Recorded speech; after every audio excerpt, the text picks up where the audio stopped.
सिल्लोड तालुक्यातील अंभई आणि परिसरात शेतात पेरणी केलेल्या मका, कापूस, सोयाबीन, भुईमूगसह इतर पिकांचे रानडुक्कर, नीलगाई तसेच वन्य प्राण्यांच्या कळपापासून मोठ्या प्रमाणात नुकसान केले जात आहे। याकडे वन विभागाने लक्ष देण्याची मागणी शेतकऱ्यांनी केली आहे।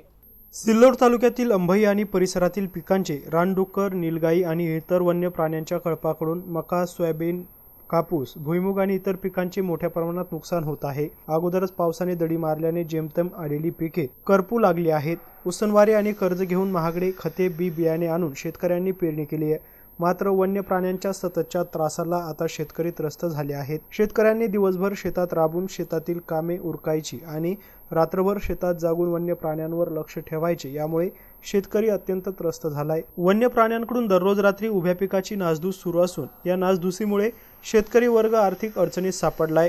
वन्य प्राण्याचा वन विभागाने बंदोबस्त करावा अशी मागणी अंभई, तांडा, शिरसाळा, केळगाव, पिंपळगाव घाट, नाणेगाव, जंजाळा, घटांबरी, विरगाव यासह परिसरातील शेतकऱ्यांनी केली आहे। अनीस बेग, MC न्यूज, सिल्लोड, छत्रपती संभाजीनगर।